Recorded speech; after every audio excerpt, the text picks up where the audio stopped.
Mọi cái cây bạn từng nhìn thấy đều đã chết. Hóa ra phần còn sống của một cái cây chỉ là một dải tế bào cực kỳ mỏng, mỏng như giấy, bị kẹt giữa một bộ xương đã chết và lớp vỏ bên ngoài cũng đã chết.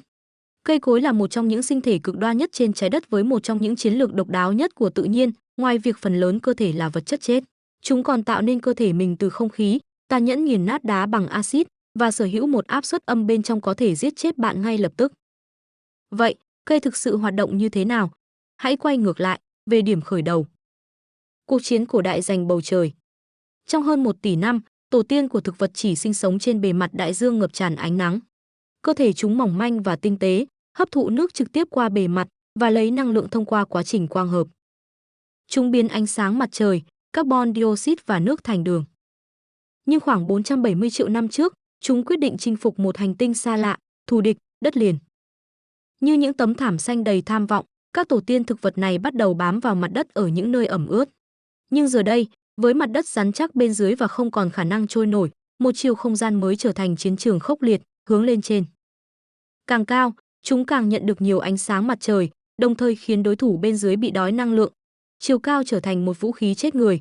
Cuộc chiến giành bầu trời bắt đầu. Cho đến lúc này, thực vật chủ yếu được cấu tạo từ cellulo, rất tốt cho hình dạng, nhưng không đủ cho sức mạnh, điều này giới hạn chiều cao của chúng. Qua hàng chục triệu năm chiến tranh tiến hóa, một nhóm thực vật đã phát triển một trong những đột phá vĩ đại nhất của sự sống, lignin. Lignin là một đại phân tử được tạo thành từ các cấu trúc dạng vòng. Nó cứng, bền, chống nước và cực kỳ khó phân hủy, giống như bê tông trong một thế giới làm bằng thạch. Nó lấp đầy khoảng trống giữa các sợi cellulo, làm cứng và khóa chặt mọi thứ lại với nhau. Lignin mang đến cho thực vật sức mạnh để vươn cao và giành lấy ánh mặt trời cho riêng mình.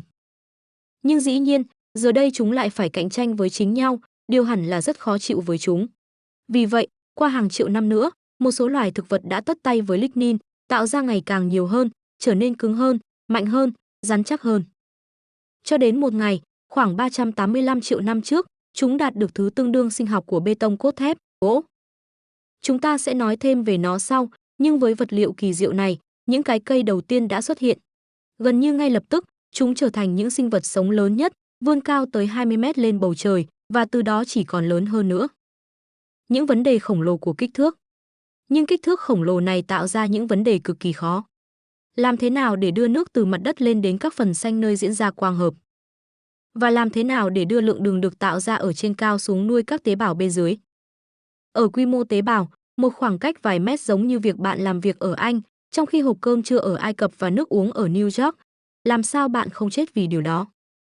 Vì vậy, cây đã sinh ra một trong những cách tăng trưởng kỳ diệu nhất của mọi sinh vật và gần như vô tình trở nên bất tử.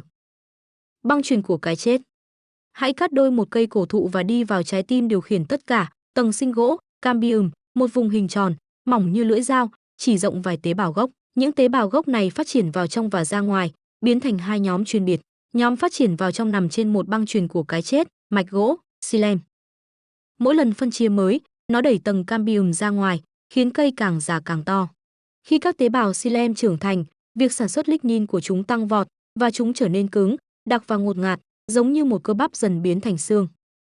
Chúng bắt đầu tự rỗng hóa, loại bỏ mọi thứ từng khiến chúng sống.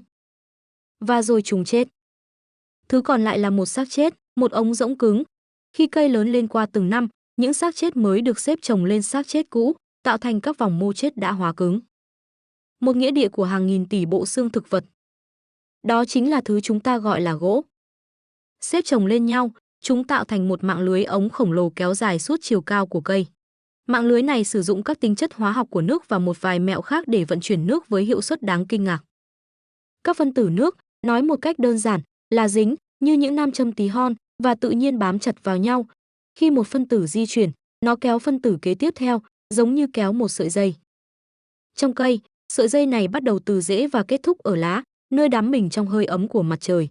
Tại đây, nhiệt từ mặt trời làm bay hơi 95% lượng nước được hút lên từ rễ, qua hàng tỷ lỗ nhỏ li ti, giải phóng một làn sương nước vô hình liên tục xung quanh tán cây. Quá trình này được gọi là thoát hơi nước, tạo ra lực căng trên sợi dây nước, kéo và nâng toàn bộ cột nước lên trên, từ rễ đến lá.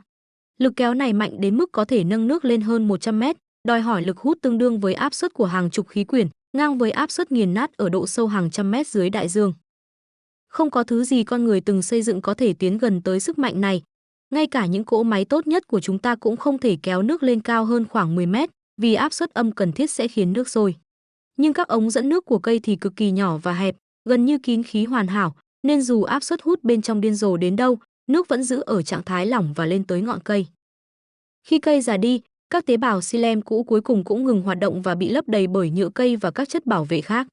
Chúng dần biến thành gỗ lõi, một lõi dày đặc, được gia cố hóa học, cực kỳ kháng phân hủy. Lõi của một cây cổ thụ hùng mạnh. Phần sống nhỏ bé của cây. Nhưng nước chỉ là một nửa câu chuyện. Lượng đường được sản xuất trên cao cần được vận chuyển xuống để nuôi các tế bào bên dưới. Và các tế bào từ rễ đến lá cần phối hợp và trao đổi thông tin về tổn thương và tăng trưởng. Đây là nhiệm vụ của các tế bào gốc cambium phát triển ra ngoài, mạch dây, phylum. Khi các tế bào phylum phát triển ra ngoài, chúng tách thành 3 đội và thực hiện một sự thỏa hiệp tàn nhẫn. Nhóm đầu tiên là tế bào dây, SEVE cells, và số phận nghiệt ngã của chúng là trở thành một hệ thống vận chuyển sống. Dù gọi là sống cũng không hoàn toàn chính xác. Khi trưởng thành, chúng bắt đầu tự hủy, tiêu hóa các bào quan và thậm chí cả nhân chứa mã di truyền của mình. Đồng thời, chúng tự rỗng hóa, kết nối với các tế bào dây phía trên và dưới. Quá trình này tiếp diễn cho đến khi chúng chỉ còn là cái bóng đáng thương của sự sống, một công cụ sống, chảy rãi, không não, không tay chân, không thể tự nâng đỡ bản thân. Chỉ nhóm thứ hai, tế bào bạn đồng hành, giữ cho chúng sống sót. Chúng kết nối với các tế bào dây tàn tật thông qua các kênh li ti và duy trì chúng, gửi năng lượng, chỉ dẫn hoặc sửa chữa khi cần. Chạy dọc toàn bộ cây, hai đội này tạo thành một lớp cực kỳ mỏng gồm các đường ống vận chuyển đường sống và cáp tín hiệu, kéo dài khắp cơ thể, cung cấp thức ăn và thông tin đến bất cứ nơi nào cần thiết. Đội thứ ba là tế bào nhu mô, những công nhân thầm lặng thực hiện công việc thiết yếu phía sau hậu trường. Một số giống như kho chứa mini lưu trữ chất dinh dưỡng, đường hoặc nước để cây sống sót qua mùa đông khi không thể tạo ra thức ăn. Một số khác như những thầy thuốc mini có thể sửa chữa tổn thương, trong khi số khác chuyển sang tấn công, tạo ra độc tố và vũ khí sinh học chống nấm để tiêu diệt kẻ xâm nhập. Bên trên phylum là một lớp tế bào gốc khác. Chúng tạo ra một băng truyền chết thứ hai, di chuyển ra ngoài. Các tế bào đặc biệt phát triển từ lớp này, và khi trưởng thành, giống như các tế bào xilem ở trung tâm, chúng tự giết mình vì tập thể, biến thành một bức tường bảo vệ cứng, vỏ cây. Giống như da của bạn, nó bảo vệ lớp sống mỏng manh khỏi tổn thương, ký sinh và kẻ xâm lược. Vậy cây là gì? Phần sống của thân cây thực chất chỉ là lớp cực kỳ mỏng và nhỏ này, dày vài mm, nằm trên một ngọn núi dày của xác tế bào và được bao quanh bởi một lớp xác tế bào khác. Phần lớn sinh khối của cây là đã chết. Đây cũng là lý do vì sao bạn không nên làm tổn thương vỏ cây, bởi dù trông như chỉ là một vết hại nhỏ, bạn thực sự đang giết phần sống của cây.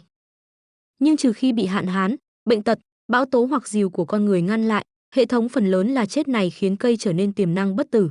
Chúng không già đi như chúng ta, về nguyên tắc, chúng có thể tiếp tục phát triển gần như mãi mãi. Đó là lý do vì sao ngày nay vẫn còn những cái cây được sinh ra khi người Ai Cập bắt đầu xây dựng kim tự tháp đầu tiên, cách đây 5.000 năm.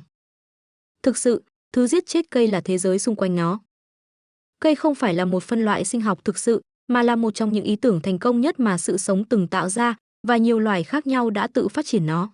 Những loài thực vật này đã chiến thắng cuộc chiến giành bầu trời, giải quyết mọi thách thức từng khiến thực vật nhỏ bé và mong manh, và chiếm lĩnh hành tinh chỉ trong vài triệu năm. Ngay cả ngày nay, 3.000 tỷ cái cây vẫn đang đổ bóng hùng vĩ, nhưng chúng ta mới chỉ nói được một nửa câu chuyện. Phía trên và phía dưới còn có tán cây và hệ rễ, một bên xây dựng cây từ không khí, bên kia khai thác khoáng chất bằng axit và tham gia vào các hệ thống giao tiếp phức tạp với nấm và những cây khác. Cây thực sự phi thường, nhưng nhiều khu rừng đẹp nhất của chúng ta đang biến mất nhanh chóng, và chúng ta đang cạn dần thời gian để bảo vệ những gì còn lại. Còn rất nhiều điều để nói, vì vậy chúng tôi đã bắt tay vào phần tiếp theo, hãy đón chờ nhé.